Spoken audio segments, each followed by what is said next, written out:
Halo para siswa yang terkasih, dimanapun kalian berada, semoga kalian semua dalam keadaan sehat dan selalu diberkati Tuhan. Perkenalkan, saya Bu Lina dari SMAK Penabur Gading Serpong. Saya mendapatkan kesempatan untuk menjelaskan kepada kalian mengenai sistem koordinasi. Oh ya, kalian sudah mempelajari banyak sistem organ. Ada sistem pencernaan, sistem respirasi, sistem sirkulasi, sistem ekskresi, dan masih banyak sistem yang lainnya. Nah, kalian pernah berpikir nggak? Bagaimana sistem-sistem tersebut dapat bekerja dengan harmonis tanpa ada bentrok atau kekacauan? Nah, jawabannya karena semua sistem organ tubuh dijaga atau diatur kerjanya oleh sistem koordinasi. Sistem koordinasi terdiri dari 3 macam sistem, yaitu sistem saraf, sistem indera, dan sistem hormon. Kerja sistem koordinasi dibutuhkan oleh semua makhluk hidup setiap saat. Nah, karena bahasan mengenai materi koordinasi ini sangat luas, maka untuk pertemuan kali ini kita akan mempelajari sistem saraf terlebih dahulu. Mari kita belajar bersama. Untuk bereaksi terhadap rangsangan, tubuh kita memerlukan 3 komponen, yaitu reseptor, sistem saraf, dan efektor. Reseptor ialah bagian tubuh yang berfungsi sebagai penerima rangsangan, yaitu indera. Lalu sistem saraf atau konduktor adalah bagian tubuh yang berfungsi sebagai penghantar rangsangan, yaitu yang terdiri dari sel-sel saraf atau neuron. Dan efektor, bagian tubuh yang menanggapi rangsangan, berupa otot dan kelenjar. Kita lihat gambar berikut ini. Di sini contoh reseptornya adalah mata. Mata ini adalah reseptor yang menerima rangsangan berupa cahaya, lalu akan dibawa oleh neuron sensorik ke saraf pusat untuk diolah, lalu dibawa oleh saraf motorik menuju ke efektor sebagai respon. Efektor ini berupa otot dan kelenjar.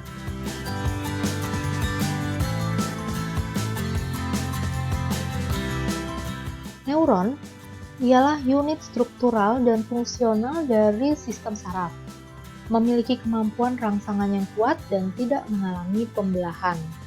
Kita perhatikan di sini gambar neuron. Ini adalah badan sel yang terdapat nukleus. Nah, dari badan sel ini keluar uluran pendek disebut dengan dendrit dan keluar uluran panjang disebut akson atau disebut juga neurit. Di sepanjang akson ini kita dapat lihat ada bagian selubung mielin. Tapi ada bagian akson juga yang tidak diselubungi, disebut sebagai nodus Ranvier. Nodus Ranvier ini untuk mempercepat jalannya impuls, karena terjadi loncatan impuls. Nah, untuk urutan pengantaran impuls dimulai dari dendrit, lalu dibawa ke badan sel, dilanjutkan ke sepanjang akson, lalu sampailah ke terminal akson. Nah, nantinya akan diteruskan ke dendrit neuron lainnya. Ini adalah keterangannya. Badan sel saraf mengandung inti sel dan sitoplasma. Dendrit merupakan penjuluran sitoplasma, berfungsi membawa rangsang ke badan sel. Akson berfungsi membawa rangsangan dari badan sel ke sel saraf lain.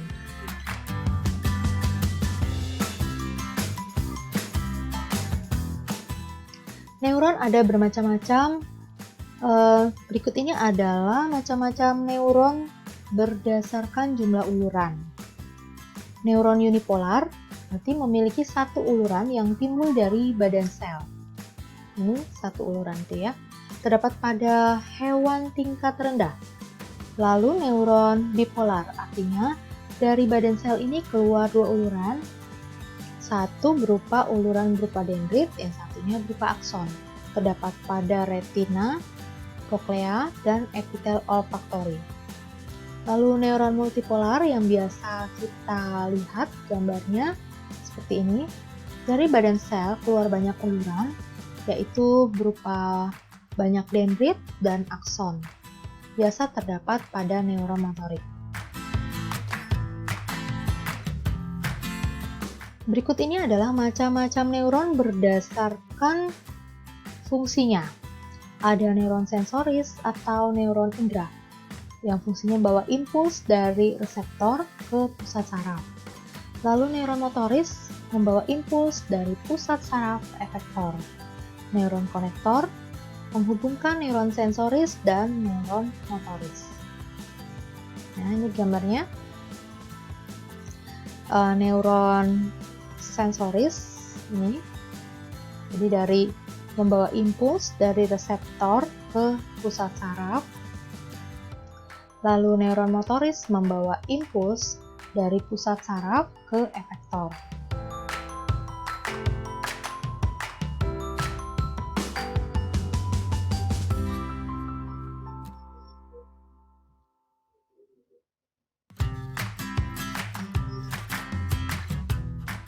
Kita mempelajari prinsip penghantaran impuls. Terlebih dahulu kita lihat apa itu sinaps. Jadi penghantaran impuls ini melalui sinaps. Sinapsis adalah penghubung yang mengendalikan komunikasi antar neuron. Kita lihat di sini gambarnya struktur sinapsis. Jadi awalnya ini kan dari dendrit dilanjutkan ke badan sel, lalu akson, lalu ini adalah bagian ujung akson dari neuron. Jadi akson berakhir pada suatu tonjolan kecil atau tombol sinapsis. Ini yang namanya tombol sinapsis. Permukaan membran tombol sinapsis disebut membran prasinapsis. Ya, ini membran prasinapsis. Permukaan membran dendrit dari sel yang dituju disebut membran postsinapsis. Kedua membran dipisahkan oleh celah sinapsis. Pada sitoplasma, tombol sinapsis terdapat neurotransmitter. Ini yang ada di dalam kantong-kantong ini. Di mana neurotransmitter adalah zat kimia yang menanggapi impuls elektrik pada neuron dan dapat mentransmisikan impuls ke neuron berikutnya. Ya, kalian hafalkan bagian-bagiannya ya.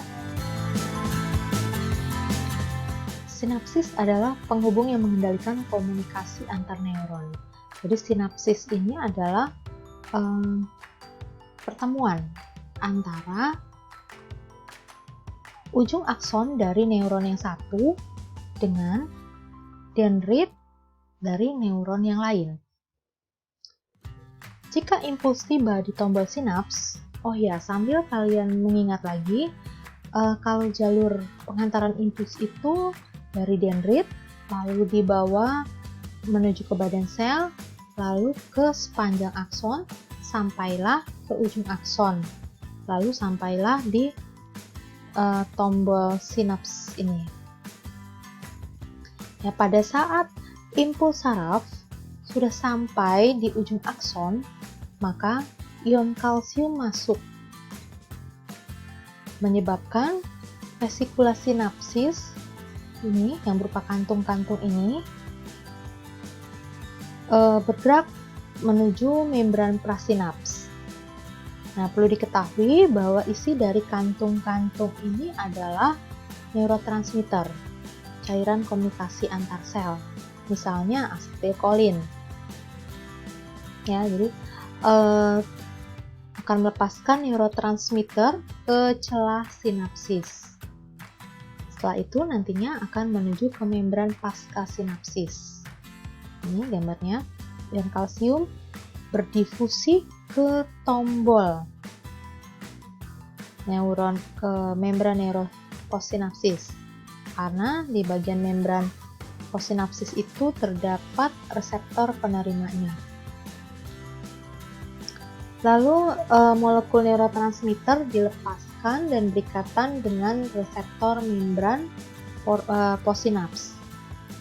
Nah, pada saat neurotransmitter sudah sampai di reseptor membran posinaps, maka impuls saraf sudah sampai di neuron tersebut dan akan bergerak di sepanjang neuron tersebut.